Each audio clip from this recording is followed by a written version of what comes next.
The world is full of strange unknowns. Oddities abound. Secrets and cover-ups are everywhere. Ghosts, spirits, cryptids, and all creatures of the night are waiting to give you a fright. Fear not. Through light and fire we will expose them to the light. Welcome to the Dragon's Nest. Here is your host, Will Lindsay.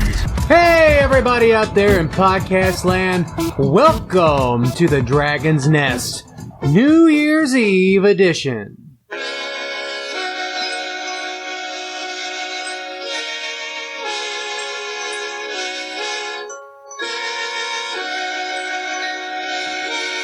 With me as always is the beautiful and wonderful, and married to me now for a full 19 years, Karen. Hi everybody, Happy New Year! And yes, I know it's unbelievable that we have been married for 19 years. We did get married at, 12, 13 years old? Yeah, it was about that. You know, we are from Kentucky, so it's legal in our state. All right, everybody out there, it is New Year's Eve, and it is our anniversary, as we said, and we decided that this year we were going to spend our anniversary with our loyal listeners. Yeah, and crazy enough, we actually have some. But, you know, I got to be truly honest about the whole thing. Mostly we're spending the time with our listeners because, well, our kids abandoning us. They all went to their friend's house, and, you know, people who were supposed to come over decided not to come over, so we turn to the people who love us and listen to us unconditionally, and that is you. And we do appreciate it. And sorry for the long pause, guys. We have been extremely busy with work and school and kids and craziness, but we're back and hopefully on more of a routine occasion. Yes, definitely. So tonight, we're going to talk about New Year's Eve ghost stories, New Year's Eve predictions, and I have a little numerology for 2017 and predictions that we'll talk about at the end of the show, that you can look at your own numerology for the coming year. Ooh, you're full of surprises. I try. I really do. After 19 years, you still surprise me. Why don't you get us started, Karen, with one of them stories you got hanging out there? All right. Well, the first one that I have is called Not a Happy New Year's. It's by Andrea R.C., and this is out of Oregon. So it started during the week of New Year's in 2008. I was in St. Helens, staying at my friend's house, mom's house, for a week prior to New Year's, as we were going to celebrate down there, and my friend and I were having a pretty good time, just going to parties and hanging out with other friends.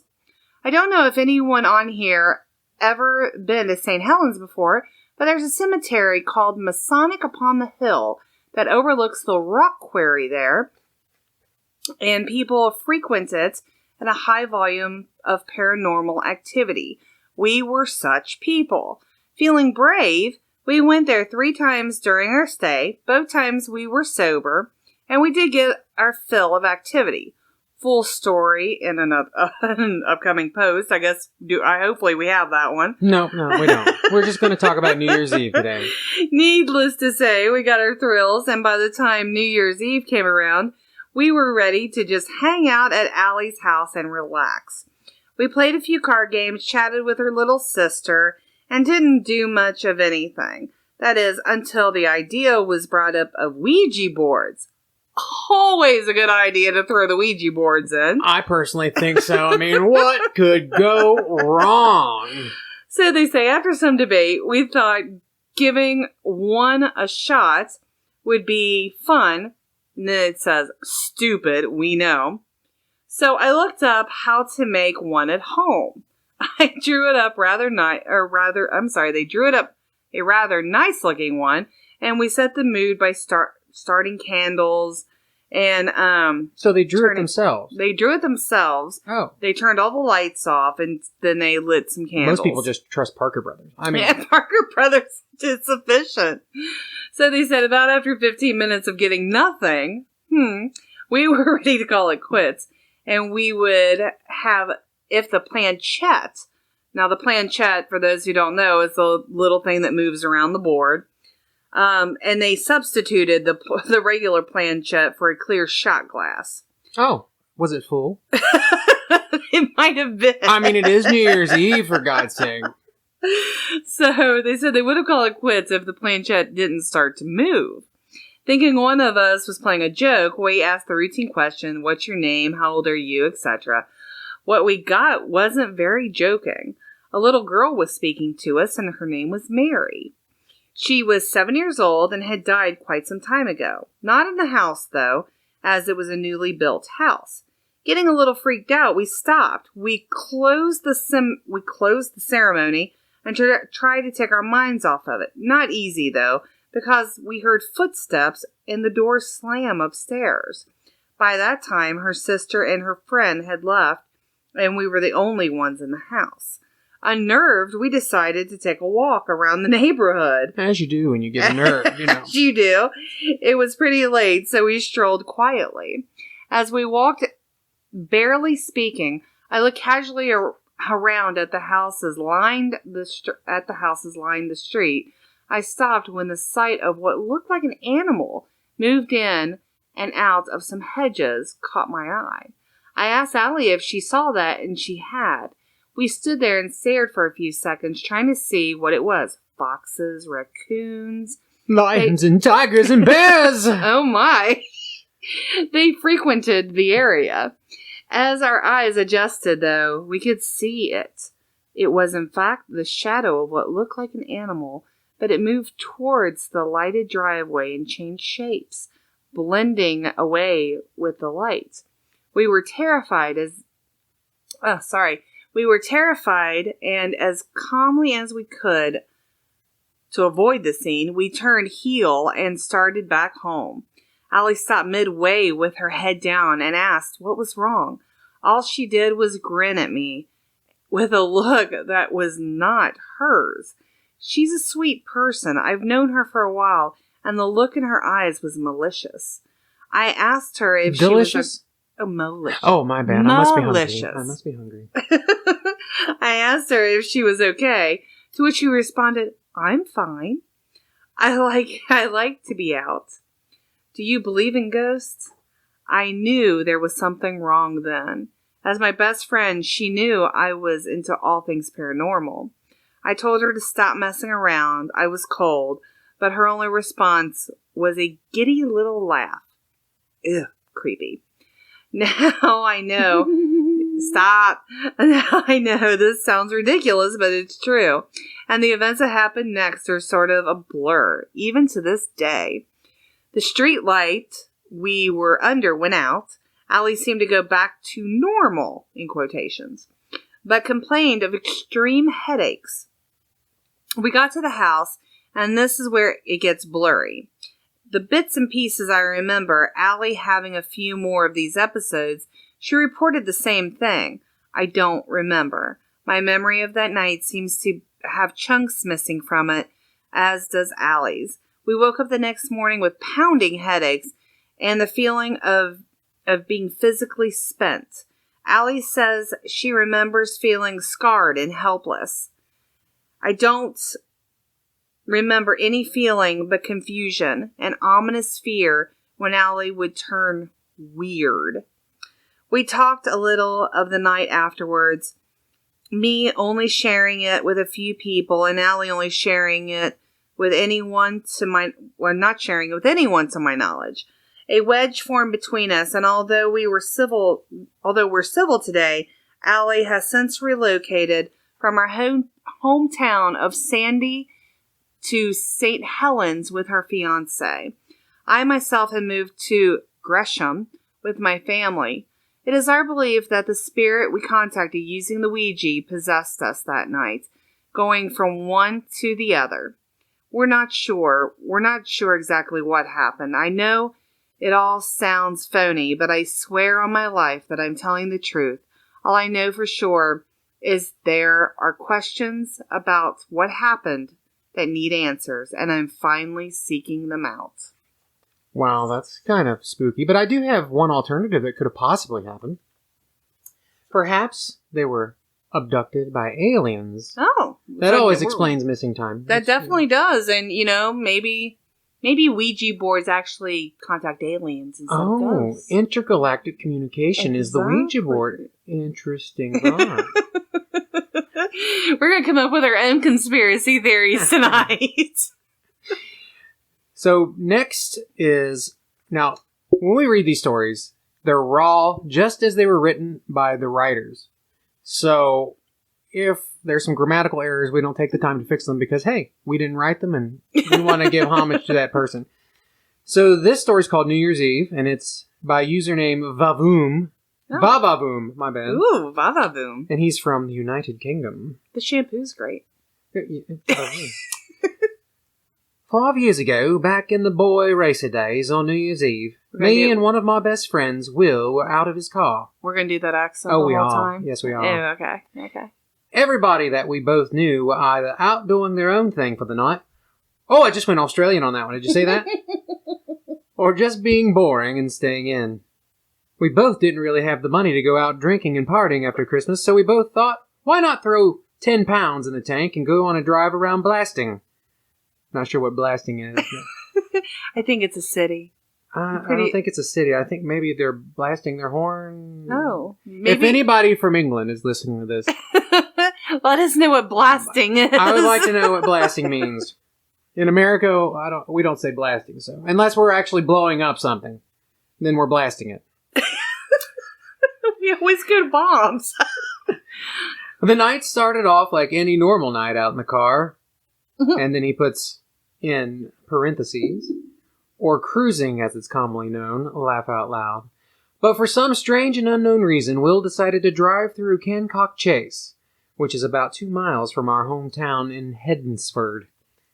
This area is famous for sightings of black panthers, a large snake, and even a Bigfoot or werewolf-like creature. So it's a party place. Oh, it sounds like a paranormal party, like cryptids and everything just hang out there, but I'm not sure where the snake fits in. Oh. Well, Eve. Maybe it's a male strip club? Could be. Could be. After driving around for about an hour and a half or so, the time was drawing close to midnight. I had brought... It's always midnight. It's always midnight. Or 3 a.m. I'd brought a couple of cans of lager out with us to bring in the new year. So we decided to park in a small pool-in. I like that. We decided to park in a small pool-in to let the new year in. We tuned the car stereos into radio as we both had a laugh talking about the New Year's resolutions that we'd not stick to.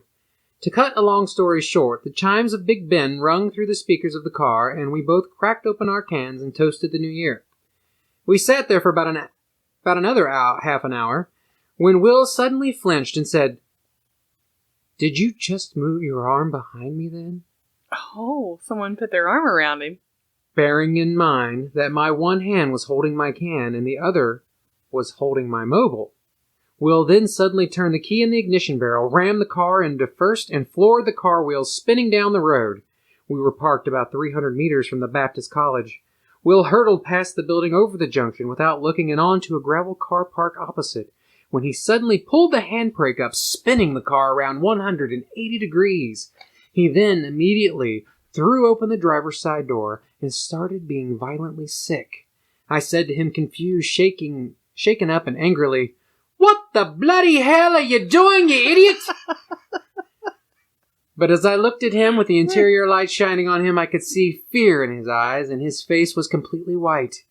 He just looked at me for a few minutes and said, "I saw like a black shadow move from behind you and across the back of me." He then said, "Let's just get out of here." He floored the car out of the car park and off right towards Pie Green. But things weren't over then. The car all of a sudden lost most of its power. Even as Will changed down from third into first, the car still had no power, even at the red line. I could see Will putting his right foot firmly down on the pedal. It was like something was intentionally holding the car back. We slowly got to the next junction and turned left into it, and still moving slowly when the car suddenly got its power back. Will put his foot down, so he quickly got off These English things. Canuck Chase. And we parked up on a nearby car park at the bottom end of Pie Green. Will turned off the ignition and said, Al! I don't know what that was, but it scared the crap out of me. I know Will wasn't trying to play a prank on me or scare me because of the way he looked and how he was shaking when he parked up. But whatever or whoever it was scared us half to death. So that's why I thought I'd post this story on here. I've only ever seen one spirit, and that was of my late granddad John, who sadly passed away in the mid-90s from cancer.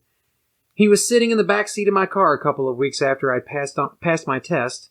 When I looked in my rearview mirror, I noticed him smiling at me. No. Ironically, this was as I was driving across the Chase, too. I've driven past the place where this happened tons of times on my own, with friends, and at all times of day and night, but haven't seen anything happen since. So maybe that was just his grandfather putting his arm around him kind of thing. Wishing him well in the new year. That's what I'm taking away from that. It just scared the hell out of these boys, but I mean, he saw his grandfather before in the backseat. I'm going back with the alien abduction theory. Oh, no. I think they're everywhere all at once. They're here. They're here. You and your aliens. No. And I thought that was kind of a sweet story, honestly. I mean, I know it scared him. I know that, the things happening with the cars, that can be in multiple different things. I mean, if these boys spun out trying to, they got scared and spun out, I mean, they could have had something stuck, in their wheels or whatever to make the car feel that way. I mean, I don't know. That didn't sound malicious to me. Well, maybe it was. Oh, no. What do you got?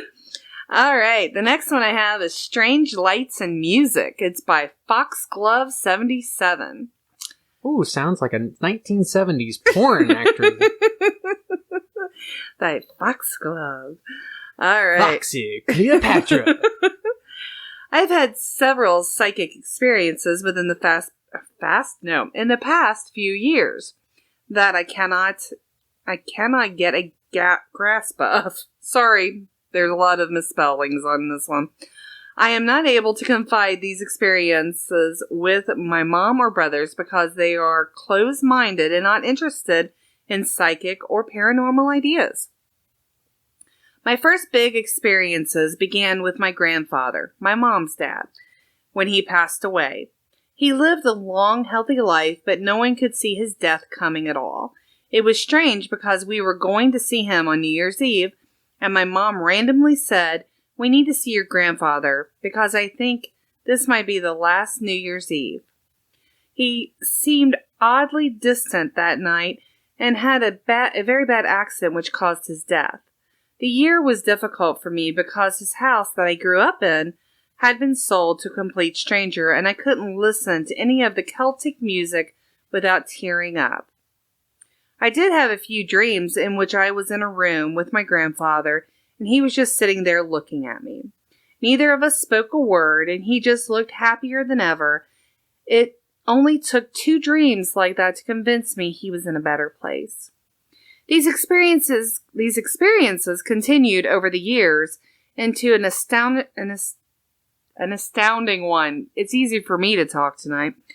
Into an astounding one. One day I was sitting on the couch watching a video that had Claire de Lune playing in the background. If I said that wrong, I'm so sorry, guys. I was having a great day, but the song suddenly made me feel overwhelmingly sad. I immediately thought of my grandpa and how much I missed him. I never stopped to think about why I was sad at that moment. A few weeks later, I was having conversation about classical music with my mom while she was driving. I told her about Claire de Lune. Again, for those of you who like classical music, I'm so sorry if I'm saying that wrong. And how it made me sad thinking of my grandpa. Then my mom paused and gave me a weird look, and I wondered if I had said something offensive. She asked me, "How do you know that was your grandfather's favorite music piece?" She then told me about how when she was a little girl, and was taking piano lessons, her father always made her play that music when he was around. I was so shocked. I didn't even know what to think. In the past year, even more strange things began to happen. I had gone to see a psychic/medium for a reading, and she immediately acknowledged my grandpa was in the room. I remember bits and pieces of what the person said and whether or not they were accurate. I remember the one thing that she did point out, and that was I had a ball of light around my stomach area from my angel guides. It wasn't until I had pictures taken of me that these lights started to show. In one picture, I was in the woods pointing at the sky, and there was a huge orb of light around my stomach where she said it was. There was nothing in my camera, and the sun was out that day, but no reflections. This light showed up in another picture as well. I'm perplexed and haven't shown anyone. It's the probe from the aliens. Oh, no, It no. glows. No. It glows. It's been implanted and it's glowing. Not everything is aliens. Oh, gosh, No, why Will, not? no. You know they're here. New Year's Eve aliens. They're trying to take her. Again, I think that's really sweet. I mean, when I was little, I had dreams of my grandfather, and I think that he probably came to visit a few times. And, I mean, we've had experiences after my stepfather passed away. My daughter swore that he was in her room coming to visit her. So, I mean, I don't find any of that really creepy. I kind of feel like... No, they're not all creepy stories tonight. Some of them are good stories. I kind of feel like that's more of a, you know... I mean, she found her angel guides at the end, you know? Right. So she knows the angels are with her. So, I mean, I think it's a pretty good feeling that she should have. Definitely. Definitely. I was kind of waiting, though. I was kind of thinking towards the end might lead up to, like maybe a pregnancy or something with the lights happening around the belly area. I was kind of waiting for, that, switch there at the end, but...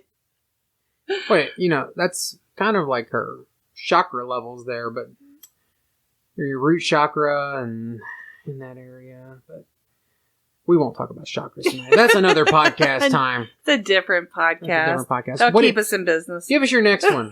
All right. The next one... Oh, wait. I just stopped her from taking a nice drink of Not Your Father's vanilla cream soda. I think we should cheer in... Definitely. 2017 and 19 years of marriage. I've got my glass of Pinot. She's got her Not Your Father's vanilla cream soda. Not a sponsor, but so still very cheers tasty. to 2017 and for a wonderful year for both of us. Cheers, everybody. Cheers. So if you have a glass with you, please take a sip now. Yummy. Very yummy. All right. So the next one, A Ghostly Bond. Now, this is by the Demonologist Apprentice. Oh, the Demonologist Apprentice. Mm-hmm. Mercy. What a name. They sound legit. All right.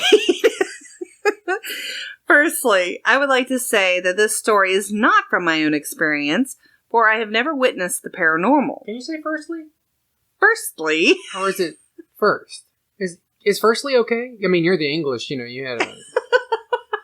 I think firstly would be fine, but if it makes you feel better, let's start with first. I would like to say that this is not a story from my own experience. I think that sounds better. I'm just saying. Again, ladies and gentlemen, we did not write these. We read them raw. We read them bareback. Oh, wait. This is a family show. Family show, Will. Sorry. All right. So, I'm not sure Demonologist Apprentice, if you're listening... I have a hard time with that name and you've never witnessed the paranormal. That's hard for me. But anyway, going on with the story. This story... You haven't read the end yet. Maybe it's fine. This story is one of my old friend's cousins. Next door neighbor's roommate. What does that make us? Absolutely nothing. All right. He is simply the storyteller spreading the loving message of this tale. For privacy and respect for the dead, he's changed the names of everyone involved. So, Lane and Tara were twin sisters who loved each other very much. Life was great to them and they befriended many souls. However, fate decided to pay them and a few friends a visit one night on New Year's Eve. Tara and Lane had gone to a New Year's Eve party and hooked up with two of their closest friends, Megan and Ryan. The ball had dropped and the new year was here. They had practically lost count of the time as well as all the drinks that they had had. It was about 3 a.m. There we go. What'd I tell you? 12 or 3. It's always 12 or 3. It was about 3 a.m. when Megan had gotten a call to pick up her boyfriend at the airport since his plane would take off. Since his plane would take off and land in a few hours. Megan agreed and asked Ryan, Lane, and Tara if they would come along.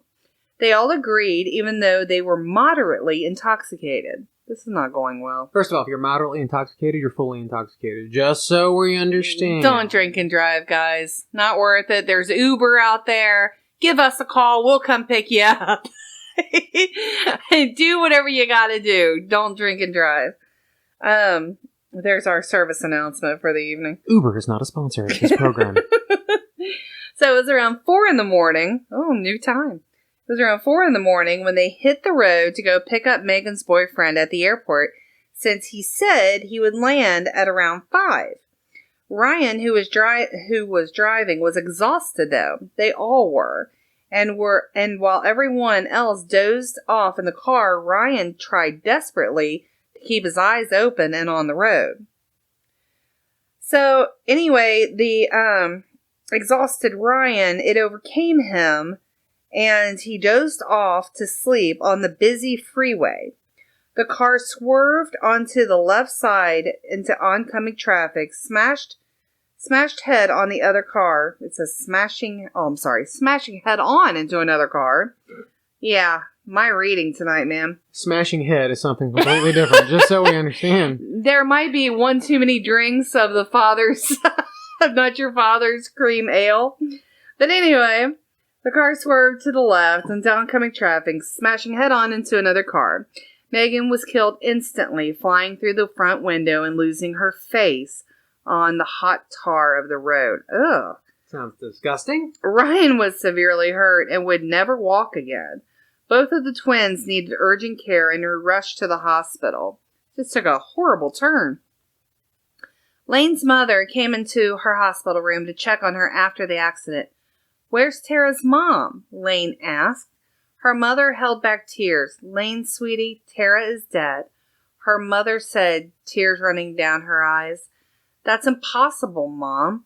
During my operation, she was standing right next to me the whole time, holding my hand and telling me everything would be all right." Lane lived, but always felt her sister's presence around her. Ryan dived into depression, but is currently seeking help now. And Megan's boyfriend, his plane got delayed that night. He wasn't even waiting at the airport. Thank you for reading the story, and I hope it touched you like it touched me. And although I have never had a paranormal experience, I believe in angels, demons, and ghosts. See, I told you the name would make sense at the end. But, I read a statistic not too long ago that a high number, like above 75% of people claim that they see loved ones after death. Oh. At some point, either in dreams or, some apparition-y type thing, but mostly in dreams. But they still have a visit from a loved one post-mortem. Now, I'm wondering, as far as that subject goes, what do you believe in? What do you mean, what do I believe in? What do you believe? I mean, do you believe that was her sister standing next to her? Oh, absolutely. Or do you, scientists they say that your brain, of course, is sparking. So, it could have just been a dream. Well, I do believe in higher planes of existence. So I believe that was probably her sister holding her hand for real, trying to make sure that somebody survived that night. I believe that too, but I'm trying to play devil's advocate over here. We live in this world of existence as pure energy. Creepy. But yeah, I think there's so many people who have these type of experiences. It's kind of hard to refute it, really. Of course, if you're atheistic or just basic non-believer, then, you'll refute anything and say that, oh, it was just a dream, or you was missing somebody, but maybe your conscious knew that she was dead, and so your subconscious was comforting you. But I do believe there's higher planes of existence. Life and your brain and your entire body run on energy, and the one constant we know about physics is that energy that's created never dissipates, so it goes somewhere. So whatever energy we have in our body at death, it evaporates from us and just joins the universe. Well, that's so whether you true. believe that's heaven or you know, I mean, that's true. And we're looking at this on a Summerland. scientific level of, you're right, energy never ceases to exist. And we are made up of energy, so that energy is going to go someplace at our death. So, I mean, if you're looking at that in a scientific level, I mean, we could just become part of the universe, or, I mean, people might believe that that is a spirit, goes on to heaven, goes to hell, whatever you believe. but the energy is your spirit. That's the point. But maybe my beliefs are that was her sister. Her sister was there to comfort her. Her sister was there to, they were twins. That was already a special bond. Yep. I And agree. so yeah, I like the story. It was a good It story. was kind of Poorly written, but a good story. yeah, it took a turn No there offense, suddenly, demonologist. but It was a good story. So I have a story called "Do You Have a Light?" ? It's by Renee A.M. There are times in life when a person must stop, step back, and take a deep breath. Such times are truly far and few between. They present themselves from events filled with drama and confusion, disbelief, and at times fear. No one knows when such events will transpire or how, only that we are all guaranteed at least a few in our lifetimes. One of mine comes on December 31st, 1998 at 11:45 p.m. we're getting all kinds of times. New Year's Eve is a busy time of year for everyone involved, especially young couples looking for a good time. My wife and I were no exception. We were on a mission to have our biggest New Year's Eve gala ever. My boss had invited us to a Long Beach. Not to a Long Beach, but he invited us to Long Beach for the Queen Mary's New Year's Eve party and ballroom blowout. First of all, it's the Queen Mary. We all know about the Queen Mary, and if you don't know about the Queen Mary listening to us, it is supposedly one of the most haunted ships known to man. Yeah, but it was featured on Ghost Hunters and I think a few other paranormal shows. These tickets were not cheap, and there was to be numerous dance floors and DJs on every level of the ship. I had visited the Queen Mary a few times in my youth, but had not seen her in many years. My wife, growing up in Los Angeles all her life, had never been and was thrilled with the news, even though she was 2 months pregnant with our first child. Shopping was in order, as well as the barber and hair salon. We only had a few days to pull it together, and we were both very excited about bringing in the new year together in such a beautiful place. Around that time was the beginning of the infamous cigar boom. People were once again taking interest in the suave and wonderful pleasure of a good hand-rolled cigar. Coming from a cigar-loving family, I was thrilled with this new resurgence of a time-old tradition. My grandfather and father were both connoisseurs on the subject, and I had been under their wings since my early teens. I was given the full Cigar 101, different countries, where they are made, climate, rolling techniques, type of curing, sizes, shapes, and how to light up. Who would have thought so much was involved? The only reason I mention this at all is because my cigar would end up playing the biggest role in how this story plays itself out. Ooh. My wife was not a big cigar fan at all. However, she allowed me this one indulgence as long as it was in moderation and not in the house. I was given a Cuban Hoyo de Monterrey for my birthday a few years back and have been saving it for a very special occasion. New Year's Eve at the Queen Mary seemed the perfect spot, and besides, we were going to party like it's 1999, which it was going to be. I packed all my cigar essentials into my coat pocket. Wait a minute. Let's take a pause there. 1999. Oh, yes, we have to give homage to Prince, who died in 2016. Prince. Yes. Prince, if you're listening, we love you. We miss you. And I hope you're happy wherever you're at, buddy. I loved all your albums, even the ones that never got published. Purple rain, purple rain. But Sorry about that. I had to pay homage there. Oh, my man, love him. Rest in peace, buddy. I packed all my cigar essentials into the coat pocket of my new blazer and headed out the door. When we arrived at the Queen Mary, we had no idea how packed it was going to be. Parking was insane, to say the least. We managed to squeeze into a spot by the pier and headed in. We found my boss and his date sitting at one of the bars set up near the first dance floor. The ship was amazingly decorated, and you can tell professionals' hands were in on this one. I ordered scotch on the rocks and a juice for my wife. Luckily for me, my wife does not drink, so I always have my designated driver. The music was loud, and after socializing a bit, we headed off to get our boogie on. We had a ball, literally. And after a few hours off and on and off leg work,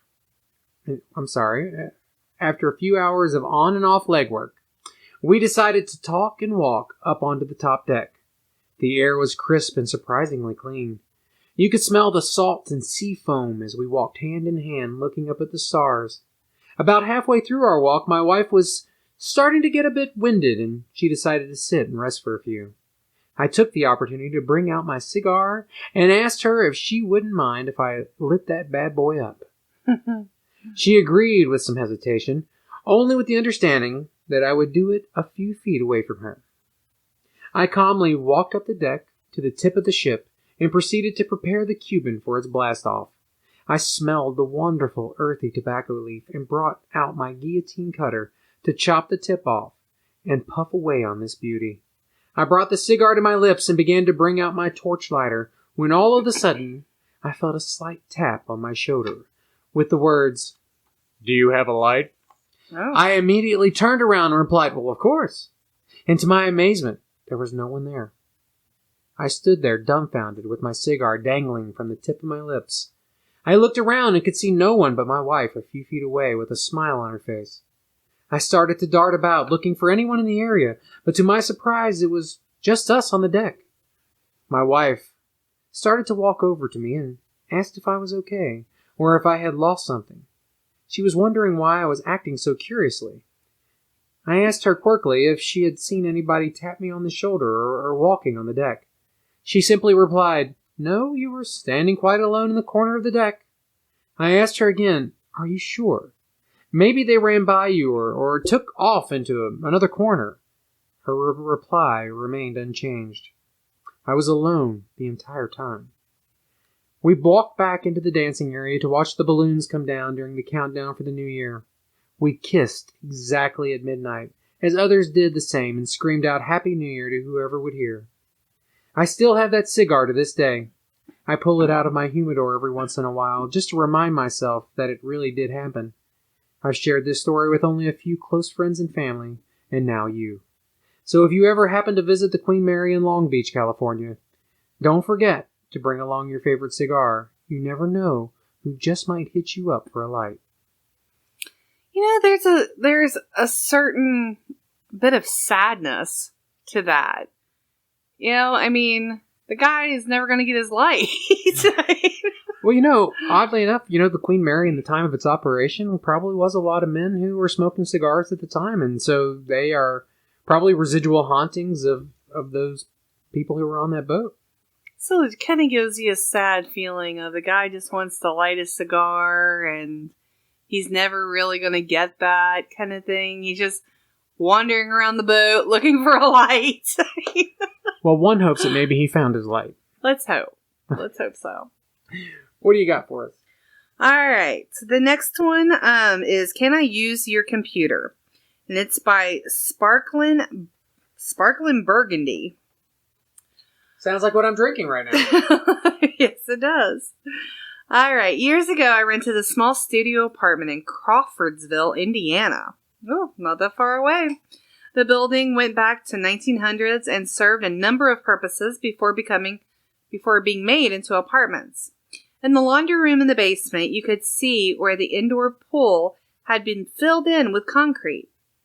Essentially, my apartment was 3 rooms. The main room, a small kitchenette, and a bathroom. The bathroom and the kitchenette were back to back.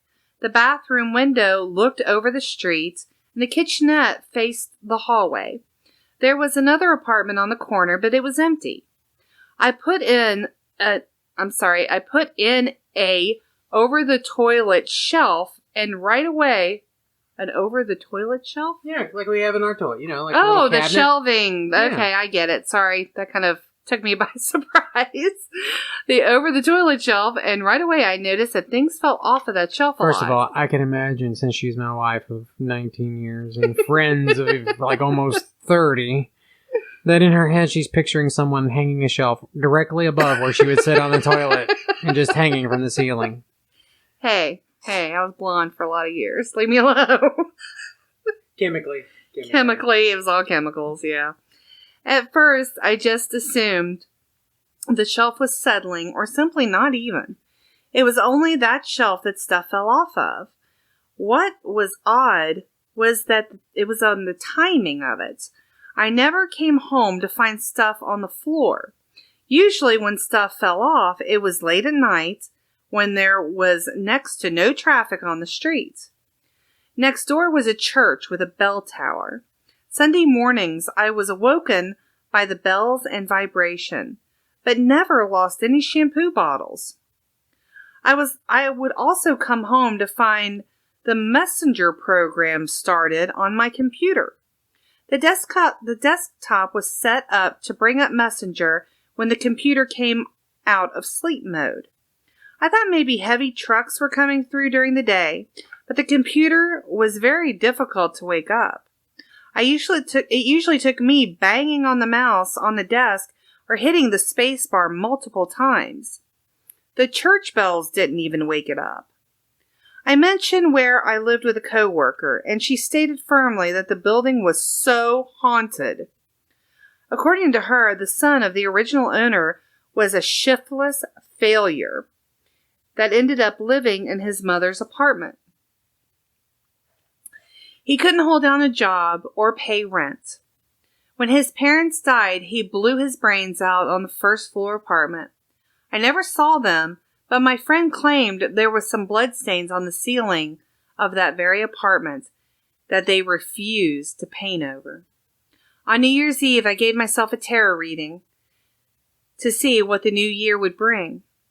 Then I placed the cards back in their box and put them on the shelf in the closet.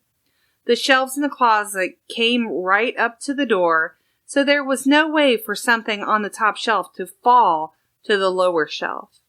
A few days later, I opened up the closet to see the tarot cards on the bottom shelf. Instead of neatly folded like I had them, they were fanned open in a pick-a-card-any card formation next to the open box. They appeared to be in the same order as when I last used them. I put them back in their box and I put them back on the proper shelf. A few weeks later, I stayed up late watching a movie. After it was done, I tried to go to bed, but the fire alarm on the first floor went off. This was a common occurrence. I put on my bathrobe and shuffled outside to wait for the fire department. They came and cleared the building, and I went back inside. At this point, I was very tired, so I flopped into bed. No sooner had my head hit the pillow than I hear a bottle fall off the bathroom shelf, bounce off the sink, and clatter to the floor. I yell, "I know you're here and that's fine, but I really want to sleep." I don't hear anything, so I go to sleep. In the morning, there was no bottle on the bathroom floor. Nothing ever fell off the shelf for the rest of the time I lived there. I continued to find my messenger window open when I came home. When friends questioned how I was checking in when I wasn't supposed to be at work, I said, "Oh, it's just the ghost. Don't mind him." One friend asked if I was freaked out that the ghost was in my apartment. I said, "I gotta pay 24/7 internet anyway. He might as well use it if I'm not going to be there." Huh. After that, I came home to find the messenger window. Damn cable companies. After that, I came home to find the messenger window open nearly every day. My friends have cottoned on and actually teased the ghost in the messenger window, even though they never got an answer. One day I got off work early. When I opened the door, I felt someone rush past me out into the hall. My computer was awake and the messenger window was up. Occasionally, I feel the ghost pass me in the hallway, but my main interaction was seeing my computer in use when no one was home. I really wish I thought to check my internet history. I wonder what I would have found. I don't know, maybe Pornhub.com? Oh, no. I mean, he might be a lonely ghost, you know? Hey, this guy's not home. I'm enjoying myself right now. Oh my. She said I could use it anytime. That's right. Like, free will, right? And it was unlimited internet access. What else do you do with your time? Jeez. She won't let me knock stuff off the shelf anymore. So I better knock something off something else. My story is called Bullet of Proof. Oh, okay. And it's by Anna Kate, and she is from South Africa. Oh. Let me first tell you about a suburb in Cape Town called Epping, and I'm going to slaughter wherever this thing is. It's Roytrock. Whatever Sounds that like is. you're speaking Klingon. It does kind of sound like that. Ruyterwacht. If you know how that's said, please feel free to tell me. As soon as you put foot into Epping, you just know there is something not quite right. It is old, but not like in beautiful Victorian. Just old. Nothing pretty about it. But the feeling I get when passing through is very odd. I can just feel spirits in the air. When you enter Epping, there is a very big traffic circle. In the circle is a large piece of grass, and in the middle of that, a grave monument. It is said that there is a woman buried there. I never went to look for myself. It is very creepy, and no parking spaces are nearby. They say if you drive by at about midnight and look behind you, you will see a woman in a long white dress following you. It doesn't matter how fast you drive, she will still be behind you. And the moment you are past the circle, she will vanish. I never saw it myself. It is just the stories I've heard from different people in the past. The reason I'm giving you this info is because years ago my family was invited to a New Year's Eve party in Epping. If I remember correctly, the street's name was Princess Margaret Avenue. The hostess was friends of my mother's niece and was already living there for almost her whole life. Almost her whole life. The house was nothing to look at. It rather looked like a little railway house, very dark inside and musty. Most of the people were having quite a good time, and just before New Year's, the champagne was opened, and everybody got ready to wish each other luck with the new year. Just as soon as the countdown was finished, the people heard a very loud gunshot in the guest room. All of them charged to see what was going on in there. You know, if I hear a gunshot in the guest room, the only place I'm charging is out the front door, and I'll see you later. I'm just saying, you know, who runs to the gunshot? Yeah, that's not going to happen. But there was absolutely nothing there. The hostess calmed the guests down and explained what happened. She told that each year, the same date, the same time, a gunshot can be heard inside the room. Oh my gosh. I think I might move. Just saying. Years ago, a policeman found out that his wife was having an affair. He confronted her, and one thing led to another, and he shot her and then himself. Oh. Then she pointed her finger to the roof and showed the guests the bullet hole. When the man shot himself, the bullet went through him and hit the roof, where the proof can still be found today. No one knows why this scene plays off every year, except for the fact that he shot his wife and himself on New Year's Eve, just after midnight. Perhaps a residual haunting. Probably. That's what it sounds like. It's kind of a sad story as well. Yeah, very sad. Wow. But, you know, don't cheat on your partner, you know? I mean, really. Like, if you, after 19 years of marriage and 21 years as an actual couple, something like that, and then, 30 some years as friends. I mean, it just doesn't pay to cheat on people. It just... You mean 28 years as friends? We met each other at birth, right? That's She wishes she was still 28. The truth is much different than reality. Hey, quit dating me. What do you got? All right, this one's a short one, and I'm sure for most of you getting tired of me reading is probably really thankful for that. But this is called Breezy Bath Time. It's by Miss Berry. So, it was New Year's Eve, and I was with my dad on a business trip in Savannah, Georgia.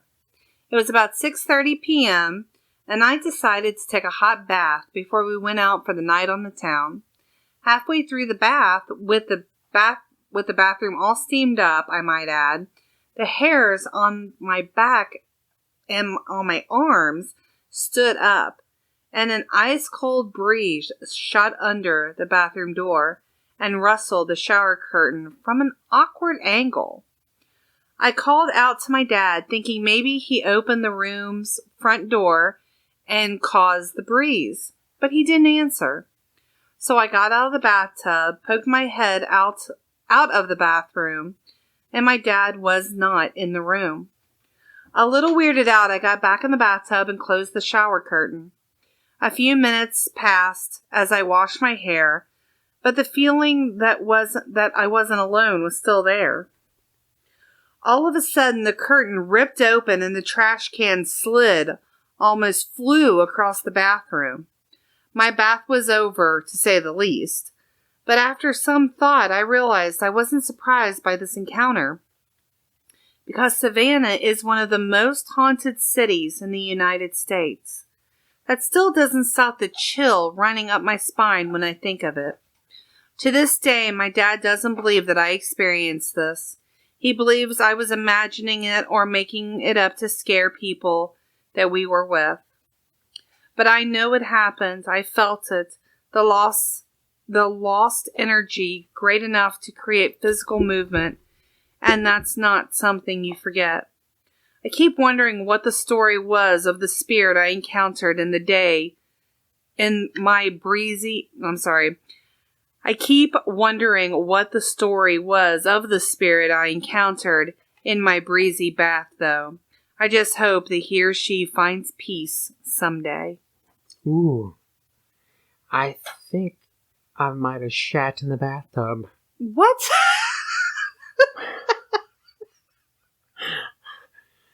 I mean, that's an awful experience. Let's just face it. If I'm in the bathtub, I mean, everybody has nightmares about being in the shower and crap happening to you. You can't, I think that's a universal fear because, you know, you're ultimately vulnerable while in the bathtub. You have soap in your hair, soap in your face, soap everywhere. Right. You can't see. And suddenly, all of a sudden, a shower curtain flings open and a trash can flies across the bathroom. Yeah, I just shat in the tub. That's what I'm telling you. Yeah. Jeez, old Pete. No one could blame me for that one. And that was a child at the time. Right. I think I would have, had a heart attack as a child. I think that would definitely keep me from ever taking a bath again. Oh, awful. Be co-bathing from the house. So, moving right along, let's talk about predictions for 2017. So, I came across this prediction from Old Moore's Almanac. It's 253 years old, and it's, according to this article, it's been a stocking filler since its inception. It's basically out of Ireland. Apparently, they've hit some predictions right on the head over the years, especially in 2016. They make about 47,000 copies a year that seem to get purchased and bought. And so, according to them, in 2017 is the year of the global economic downturn. This is the year to hang on to your wallet. It will be another year of average weather, nothing too blistering and nothing too freezing. I believe that's in Ireland, maybe not across everywhere in Ireland. A white Christmas for December of 2017. Let's hope, because this December has been blah. The geopolitical future of Europe will become right-wing. A robotic android interactive sex partner will hit the news. Ow! Yes, people will be able to order an I lover. Oh, okay. Interesting. Australia and New Zealand will have property crashes. I said that right. Several plane incidents in 2017. 2 major, 1 minor. Risk of 2 planes crashing. Oh, Plane Lord. being shot down or a near miss is likely. No plane travel. Turbulence due to global warming is in the news, especially in Asia. There is more talk of Northern Ireland and the Republic becoming united with the EU. Virtual currencies will become more attractive. Interesting about the virtual currencies is India, I think, is trying to force people to do credit cards because they've stopped printing the rupees, which is what their money is, and it's really hurting businesses. Anyway, that's not here nor there. A coffee shortage makes news. What? No, there can't be a coffee shortage. I absolutely forbid that. I'm so sorry for those of you wearing headphones right now. Sorry, I love my coffee. Scientists will crack some reversing aging techniques, and Will and Karen will be vampires. What? Oh, sorry, that was my prediction. Oh. The idea of collaborative government rises, meaning no politicians, just boards.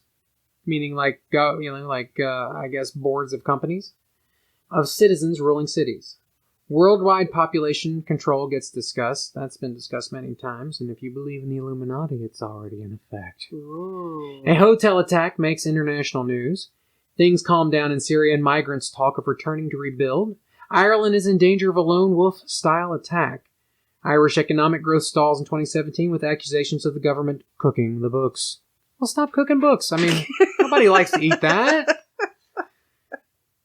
Such a lame joke.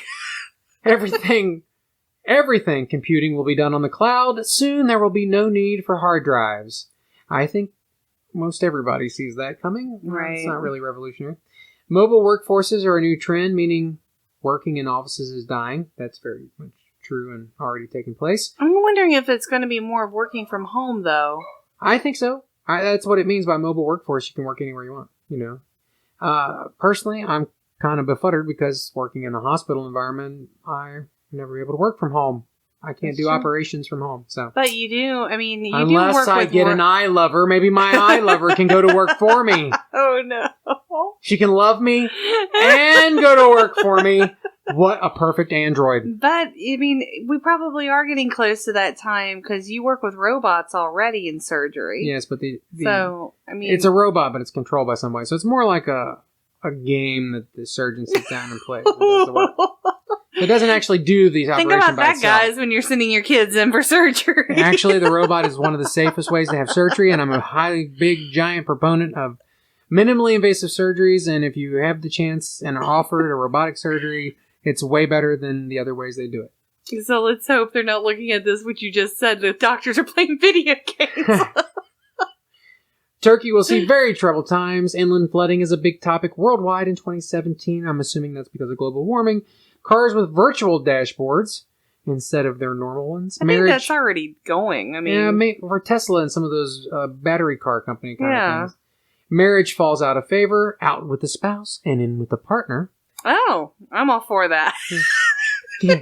Kim Jong-un loses his marbles. His assassination risk is high and possible reunification of both North and South Korea. Mm. There will be cyber hacking on an unprecedented scale in 2017. This includes financial institutions, supermarket chains, or other big businesses. All right, those are psychic predictions for 2017 from that book. And now let's get to numerology. This comes from Hans de Koys. He says his 2017 numerology predictions. 2017 is a one universal year that promises major changes, increased energy across the board on a worldwide scale, and new directions for many of us as countries reach out to each other to turn back on age-old alliances. This will be a year of technical breakthroughs and vast economic and political shifts. However, while those changes make all the noise and get all the attention, the most significant transformation will be an unprecedented rise in global awareness concerning idealistic and spiritual matters. When you look back throughout world history, some years stand out as pivot points. This year, Anno Domini 2017, will be such a pivot point. The importance of the number one. Now, when you say the number one, they're basically, in numerology terms, you add up the year as if 2017 was a math problem. So it would be 2 plus 0 plus 1 plus 7. So if you add that up, 2 plus 0 is 2, 2 plus 1 is 3, 3 plus 7 is 10, and then you add the 10 because you want to get down to a single digit, means 1 plus 0 is 1. And that's how you get a universal year of the number 1. And so that's what they're talking about when they talk about this. During 2017, the number 1 rules a driven, forceful, confrontational, and often divisive number. The 1 can be a troublemaker like no other, and there is no doubt we will see reflections of its often crude and insensitive attitude, not unlike a bull in a china shop. But when it comes to pushing for a new direction or making progress, there is no more powerful number than the 1. Pushing hard and fast is its most obvious quality, so hold on to your hat, we're in for a ride.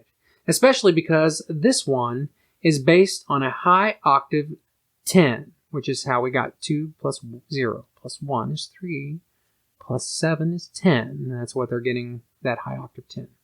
Making it even more direct and uncompromising than a 1 based on a 19, 1 plus 9 is 10, or a 28, 2 plus 8 is 10, or a 37, 3 plus 7 is 10, all of which are somewhat muted by the presence of other numbers. 2017, month by month.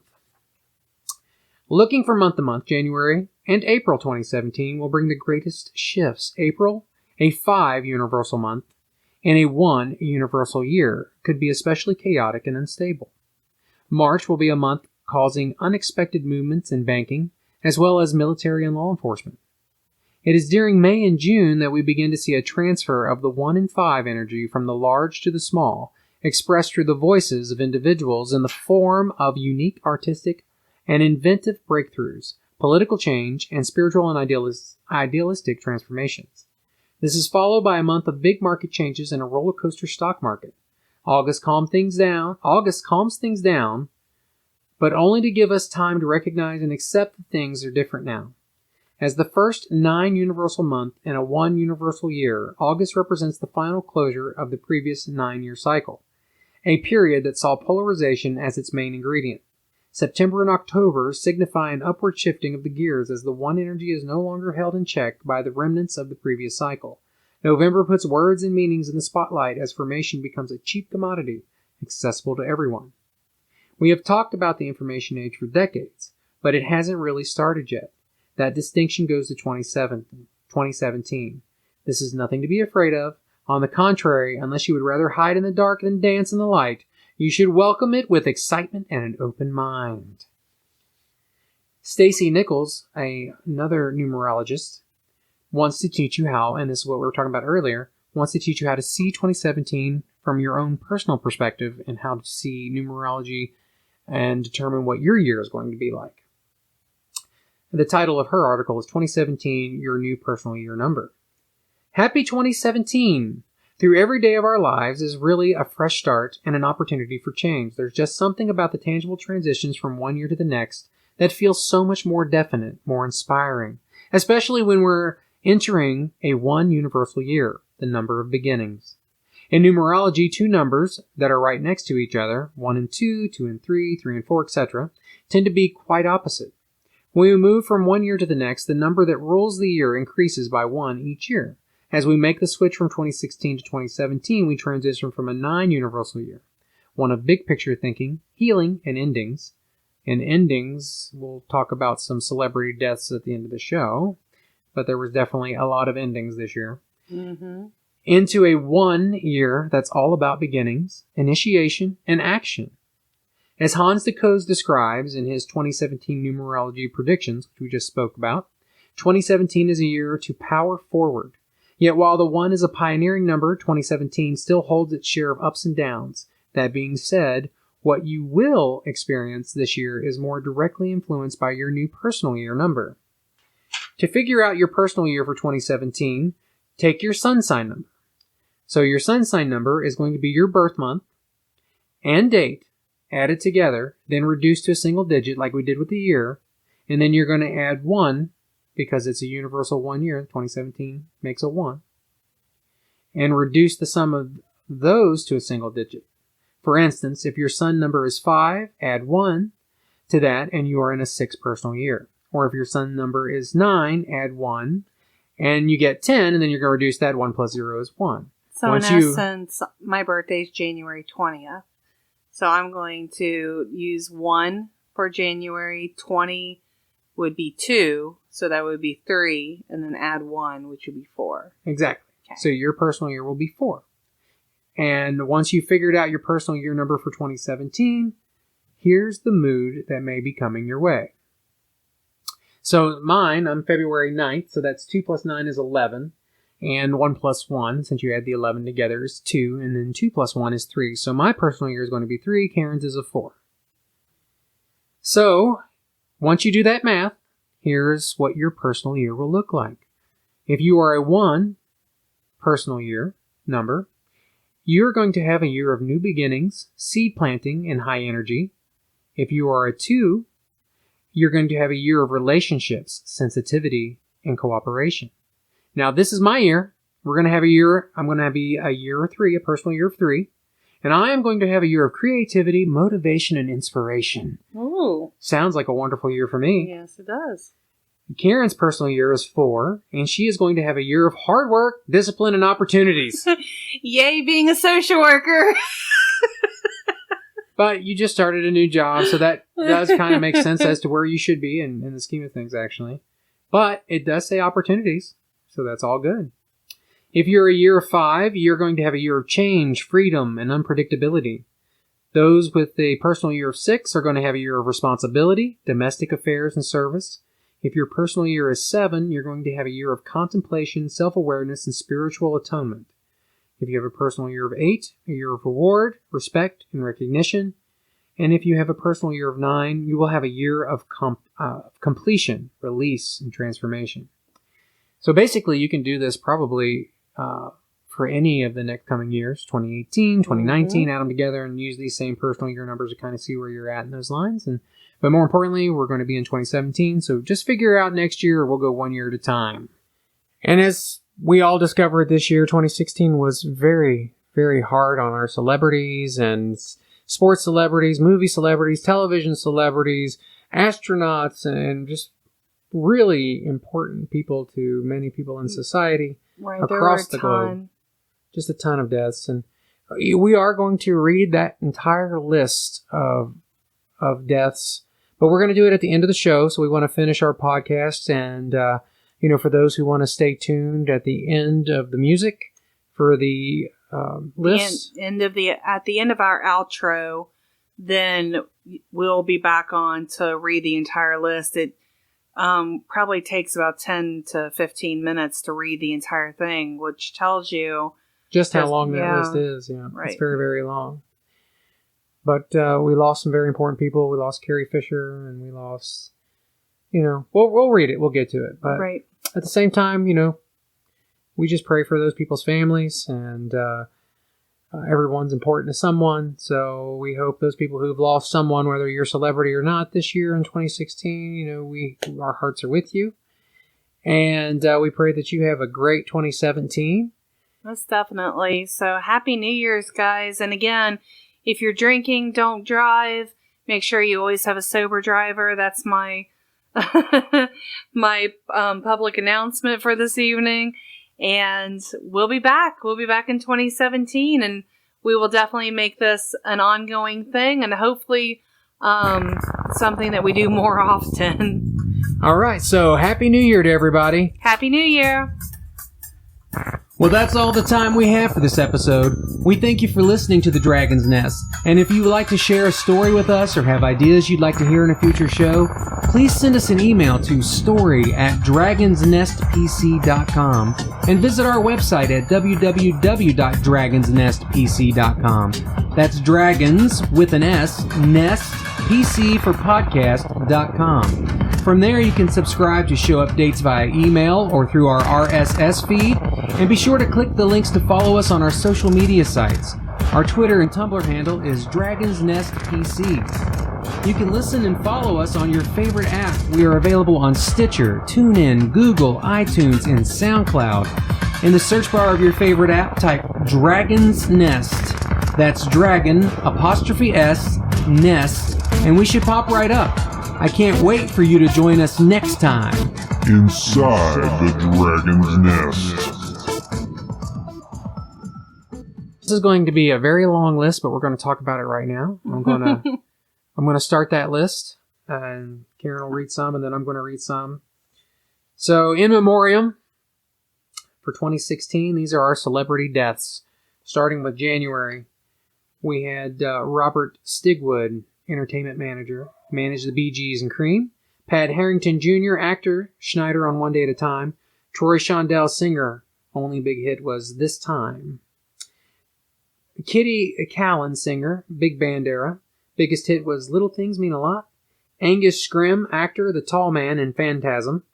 David Bowie, musician. Everybody knows David Bowie. David Margolis, actor, the mayor in Ghostbusters. Alan Rickman, oh, my heart goes out. He was Hans Gruber in Die Hard, and everyone probably knows him as Severus Snape in Harry Potter. My heart. Renee Angelil, singer, manager of Celine Dion. Dan Haggerty, actor, The Life and Times of Grizzly Adams. Noreen Corcoran, actress. Kelly Gregg in The Bachelor Father. Glenn Frey, singer of the Eagles. Jimmy Bain, musician, heavy metal bassist with Rainbow and Dio. Abe Vigato, actor, Detective Fish on Barney Miller. Paul Kantner from the Jefferson Airplane. Mike Miner, Steve Elliott from Petticoat Junction. Bob Elliott, comedian. Maurice White, singer, musician, songwriter, founder of Earth, Wind and Fire. Joe Alasky, voice actor of Bugs Bunny, Daffy Duck, Sylvester, and Tweety. Joe Dow, pop singer, his song was Wooden Heart. Edgar Mitchell, he was a NASA astronaut, sixth person to walk on the moon in Apollo 14. And Antonin Scalia, Supreme Court Justice Scalia, sorry. He was appointed by Ronald Reagan in 1986. George Gaines, actor, Commandant Eric Lassard on the Police Academy series. Vanity, actress, singer, lead for Group Girl Vanity 6. Harper Lee, novelist, Pulitzer Prize for fiction, To Kill a Mockingbird. Yolande Fox, Miss America 1951. Sonny James, country music singer, the first teenage country crossover #1 single hit was Young Love. Donald E. Williams, another NASA astronaut, space shuttle pilot, discovering Atlantis. Lenny Baker, musician. He was on TV show Sha-Na-Na. Tony Burton, boxing trainer to Apollo Creed, and later Rocky in 6 Rocky movies. George Kennedy, Cool Hand Luke, and the Airport movies. Gil Hall, police commander, actor, Inspector Todd in 3 Beverly Hills Cop movies. In March, we had Joey Martin Feek, husband and wife, country duo Joey and Rory. Nancy Reagan, husband to the First Lady. She wasn't the husband, sorry. She was the First Lady of Ronald Reagan. Sir George Martin of the Beatles. Robert Horton from Wagon Train. Keith Emerson created Emerson, Lake and Palmer Rock Group. Adrienne Corey, actress, Clockwork Orange. Frank Sinatra Jr., son of Frank Sinatra. Larry Drake of he played Benny Stoltz on Ellie Law. Joe Santos was on the Rockford Files. Peter Brown, Deputy Johnny McKay in Lawman. He also was Chad Cooper in Laredo. Rob Ford, politician. Crack-smoking mayor of Toronto. Oh, what to be known for on that one? Richard Bradford, actor of Man in the Suitcase on British ITC. Fife Dog, singer. 5-foot assassin. Joe Garregulo, baseball player. Ken Howard, actor. He was on White Shadow. Earl Hamner was on the Waltons. He created the Waltons. Gary Shandling also passed away from the Gary Shandling Show and Larry Sanders. Mother Angelica, who was on EWTN. Everybody knows that old nun. James Noble, Governor Gatling on Benson. And Patty Duke, actress, played identical cousins in the Patty Duke Show. And that was January, February, and March. And now Karen will take over in April. So starting in April, on April 6th, Merle Haggard, who was a country singer and songwriter with things like I'm a Lonesome Fugitive and Okie from Muskogee, died. On the 12th, it was Ann Jackson, who was an actress. Doris Roberts, actress. She played Marie Barone on Everyone Loves Raymond. Victoria Wood, English comedian and actress. Prince, of course, famous musician. Most famous movie was Purple Rain, and I think Purple Rain, Purple Rain. Lonnie McIntosh was a guitarist. He was the lead guitar for Wham, and Memphis. Madeline Sherwood, actress. Billy Paul, singer for Me and Mr. Jones. In May, there was William Scallert, I'm not sure who that is. I'm sorry. He was an actor. He was also on the Patty Duke Show. Julius La Rosa was a singer, Anywhere I Wander. Morley Safer, who is a journalist from CBS and 60 Minutes. If anybody's ever wondering, I always give Karen the hardest names. It's fun. Alan Young, actor. He was Wilbur from the Mr. Ed Show. Bert Kwok, who was an actor. Bert Kwok, who was an actor. He played in the Pink Panther films as Kato. Mike Barrett, who's a singer. He was the co-founder of the singing group The Lettermen. In June, Muhammad Ali, of course everyone knows Muhammad Ali, professional boxer. Gordie Howe was a hockey player for the Detroit Red Wings. Machu Mezzaro, who was an actor, circus performer. Anne Gilbert, actress, Millie Helper in the Dick Van Dyke Show. Ronnie Claire Edwards, actress, and she played on the Waltons as Cora Beth. Joe Cox, British Labour Party Member of Parliament. He was actually murdered and shot multiple times. Ron Lester, actor, Billy Bob in the movie Varsity Blues. Anton Yelkin, actor in Star Wars movies. He was Pavlov, you say this better, Chekhov in 3 of the Star Wars. Yes. He had an awful death. And he died at only age 27. He was very young. Bud Spencer, Italian actor for God Forgives, I Don't. Mac Rice, songwriter in Mustang. He did Mustang Sally and Respect Yourself. Respect yourself, I guess. Scotty Moore, guitarist. He backed Elvis in the early recordings and pioneered new styles. Buddy Ryan, who's an NFL football coach. He was a coordinator for Chicago Bears. Pat Summitt, who was an NCAA basketball coach for the University of the Tennessee women's team. That was a story. Or not a story, but a writer. Tennessee Williams was a writer. July was Michael Kimono. He was a writer-director for Deer Hunter, Thunderbolt, and Lightfoot. Ali Wessel was a Jewish writer, and he was a Holocaust survivor. Teddy Rooney, actor, musician, son of Mickey Rooney. Caroline Ahern was a comedian and actress. She played and co-produced The Royal Family. Noel Neal, actress, played Lois Lane in The Adventures of Superman. She died in 95. Or he died at 95. Danny Smith, musician, founding member of the Box Tops, or the DeVelles. Bonnie Brown, C&W musician, family musical group, The Three Bells.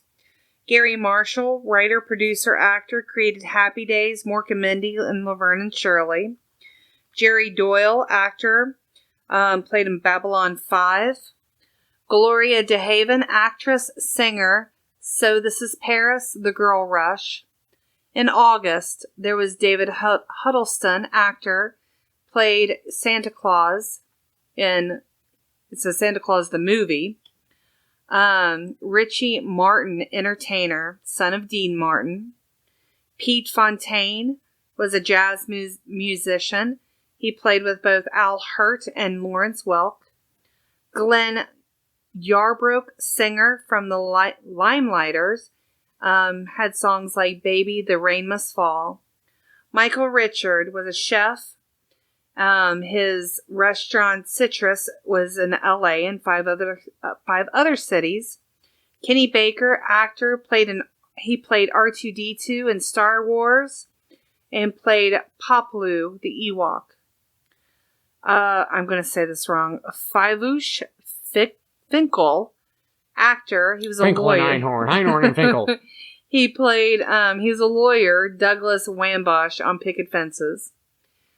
Jack Riley, actor, Elliot Carlin on The Bob Newhart Show. Stephen Hill, actor, District Attorney Adam Schiff on Law and Order. Jeanne Martin was a model, Orange Bowl Queen, Dean Martin's wife. Marvin Kaplan, actor, telephone worker Henry on TV show Alice. And Gene Wilder, actor in Blazing Saddles, Young Frankenstein, Willy Wonka. Put the candle back! And of course, one of my favorite, Hear No Evil, See No Evil.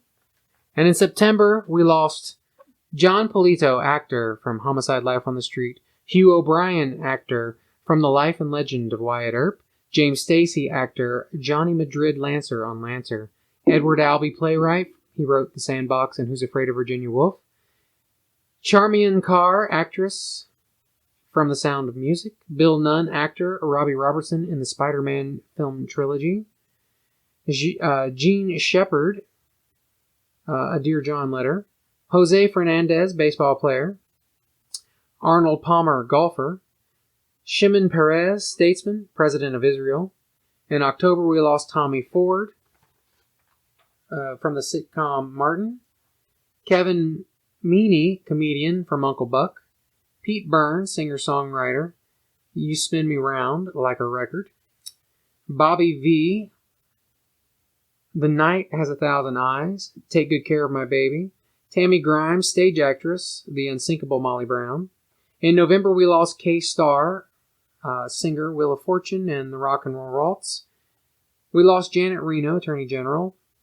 Leonard Cohen, who sung Hallelujah. Robert Vaughn, Napoleon Solo, The Man from Uncle. Leon Russell, who was a songwriter, wrote Tightrope, This Masquerade. Gwen Ifill, journalist from the Washington Week and PBS NewsHour. Holly Dunn, also a songwriter, Are You Ever Going to Love Me? You Really Had Me Going. Florence Henderson from the Brady Bunch. Fidel Castro, dictator of Cuba. Ron Glass from Barney Miller. Fritz Weaver, he was on the miniseries Holocaust. Van Williams, actor from Bourbon Street Beat and Surfside 6. Jim Delegate, McDonald's franchise, he created the Big Mac. Keo Wolford, actor from Hawaii Five-0, the 2010 version.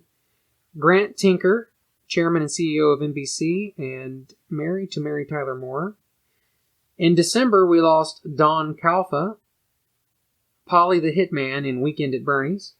Billy Chaplin, who was Little John Harper in The Night of the Hunter. Greg Lake, musician, founder of Emerson, Lake and Palmer.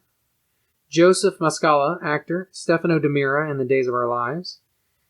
John Glenn, everyone knows who John Glenn is, senator from Ohio, pioneering astronaut, and the first American to orbit the Earth. Jim Lowe, singer, biggest hit was The Green Door. Alan Thicke from Growing Pains. Bernard Cox was Dr. Bombay in Bewitched. Colonel Crittenden in Hogan's Heroes. Craig Sager, best known for covering NBA for his loud suits. Zsa Zsa Gabor, who was in the 1952 version of Moulin Rouge. Gordy Tapp, entertainer, wrote and acted on Hee Haw. Michelle Morgan, French actress, was in Joan of Paris and Higher and Higher. Piers Seller, NASA astronaut, flew in 3 space shuttle missions. Richard Adams was the author of Watership Down, The Plague of Dogs. Rick Parfitt, music, songwriter, rock band Status Quo. Liz Smith, actress, Nana in the Royal Family, and Anna Brandon in I Didn't Know You Cared. George Michael, singer-songwriter, with songs like Faith, I Want Your Sex, and Careless Whisper, another member of Wham. Also a prolific singer of the day. Ricky Harris, actor and comedian, he was Ray in Hard Rain. George Irving, stage actor in Oklahoma and Me and Juliet. Carrie Fisher, Princess Leia in Star Wars and all the sequels that it came. And a day after her death, her mom passed away, Debbie Reynolds, who was known for Singing in the Rain and was the voice of Charlotte in Charlotte's Web. If you can't tell, there's tears right now. That was my favorite cartoon growing up. I don't know how many times I listened to Charlotte's Web. That was one of my faves. That I know that took a while, guys, but I felt like this is our New Year's Eve edition, so we definitely want to pay homage to those who have passed. Wish them well wherever they may be now. And hopefully it is someplace nice and someplace that they want to be. So, R.I.P. guys. And I hope 2017 is nicer to our celebrities than 2016 We was. forgot one celebrity. We forgot one. In that list of celebrities? In that list of celebrities, we forgot one. Probably one of the most famous. Who? Harambe. We forgot Harambe. Harambe. Who was murdered before his time. And I know that it aches in my own heart, and I'm not laughing because of it, but I do want to throw a shout out to Harambe. He was, I watched him grow up and stuff. I saw him when he was little and saw him all the way up, so it does kind of tugs at my heartstrings knowing that he's gone, and that, he was always that gorilla that my kids saw when we went to the zoo, and we have tons of pictures with and things like that. So I just wanted to throw that out there. Well, we hope all our listeners have a wonderful New Year's. Most definitely. We hope that you all have a wonderful 2017. We hope that your personal years and your numerology chart are going to lead you to wonderful things. It is a year of beginnings. All right, so enjoy 2017, everybody. We'll see you next time. Happy New Year! That's all the time we have for this episode. As always, we thank you for listening to The Dragon's Nest. Please follow us on social media, Facebook, Twitter, and Instagram at Dragon's Nest PC. That's Dragons with an S, Nest PC for podcast. We are on YouTube, so please like, subscribe, and hit that bell. You can listen and follow us on your favorite podcast platforms such as Spotify, Stitcher, TuneIn, Google, iTunes, and at our host site, SoundCloud. To search for us, just search The Dragon's Nest. That's the THE, Dragons with an S, Nest. If you would like to share a story with us or have ideas you'd like to hear in a future show, please send an email to thedragonsnest@outlook.com. Or call and leave us your story at 513-549-3049. Again, thank you for listening, and we'll see you next time inside the Dragon's Nest.